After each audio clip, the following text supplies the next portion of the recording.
Baik, Ustadz, sebelum kita akhiri kajian, Anda bacakan 3 lagi bisa, Ustadz? Ya, silakan. Baik, ini ada 3 pertanyaan, mungkin ini 3 terakhir sebelum kita akhiri kajian. Yang pertama saya bacakan, Dok, saya mengalami aritmia, dikasih obat bisoprolol. Apakah ada efeknya? Bisa bila diminum dalam jangka waktu lama. Karena merasa perih di lambung. Ya, jadi ini maksudnya penyakit aritmia. Jadi aritmia itu memang penyakit gangguan irama jantung. Ya, memang harus dilakukan definisi lebih pemeriksaan lebih lanjut. Ini aritmianya masuk kategori yang mana? Karena banyak sekali penyakit aritmia. Ada yang ringan, ada yang sedang, ada yang berat. Nah, itu kita lihat dari rekaman jantungnya.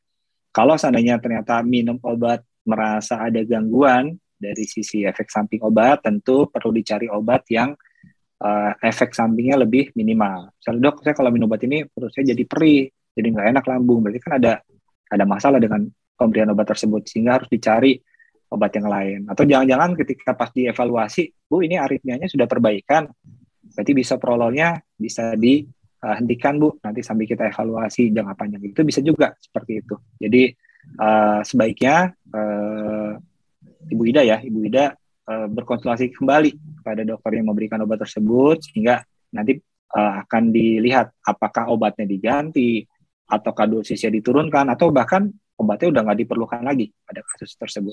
Demikian. Baik Ustadz, melanjutkan bacanya. Apakah myocardial bridge, bagaimana mengatasinya? Ya, jadi ada istilah myocardial bridging. Jadi pembuluh darah koroner jantungnya harusnya kan dia kan di daerah epikardial di permukaan jantung. Itu anatominya dia masuk ke dalam otot jantung.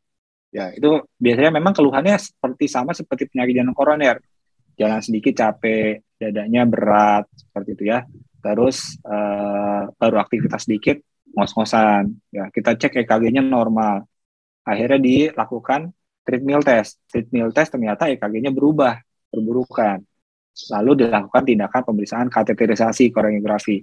Pas dilihat ternyata memang ada terjadi penyempitan, tapi penyempitannya bukan karena sumbatan. Tadi kan kalau yang koroner murni adalah karena plak, di pembuluh darahnya ada plak, ada sumbatan. Tapi kalau orang yang myocardial bridging, dia kesumbatnya gara-gara kejepit otot. Jadi pembuluh darahnya itu lebih masuk ke dalam miokard jantung sehingga kejepit otot jantung ketika kontraksi. Untuk yang medikamentosa biasanya kita berikan obat-obatan yang sifatnya menurunkan denyut nadi. Karena kalau denyut nadinya dia terlalu cepat, dia gampang kejepit ototnya.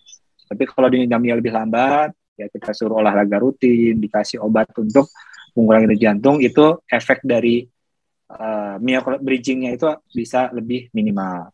Tapi kalau nggak yang severe ya, ada yang benar-benar severe. Jadi ketika di ototnya dia mompa, itu benar-benar pembuluh darahnya kejepit. Nah, itu memang kalau tindakan sudah seperti itu, perlu tindakan yang lebih intervensi. Ya, memang beberapa literatur menganjurkan untuk dilakukan bedah jantung, jadi pembuluh darahnya itu dinaikin tuh, biar nggak kejepit otot. Tapi memang itu tindakan intervensi bedah jantung. Demikian, Pak Ivan. Ya, syukron Dok. Lalu, kalau sudah pasang ring 4 tahun lalu, apakah saya tetap minum obat pengencer darah terus, Dok? Syukron. Ya, tentu buat pasien-pasien yang memang sudah rutin dengan riwayat pemasangan cincin atau pemasangan ring, untuk menjaga ya agar platelet atau trombosit itu tidak gampang nempel di ring yang sudah dipasang, itu secara maintenance perlu diberikan obat pengencer darah seumur hidup. Tinggal nanti dinilai ya seberapa jauh dosis obat yang diperlukan. Ya, misalnya, Dok, saya sekarang ini nih udah 5 tahun minum pengencer darah, tapi kok suka muncul gampang flek-flek ini ya di tangan ya. Kadang-kadang saya kalau pipis juga ada kayak ada darah gitu ya, ada merah. Nah, itu perlu diturunkan dosisnya. Entah itu dengan misalnya pemberiannya selang sehari atau seminggu 3 kali itu bisa.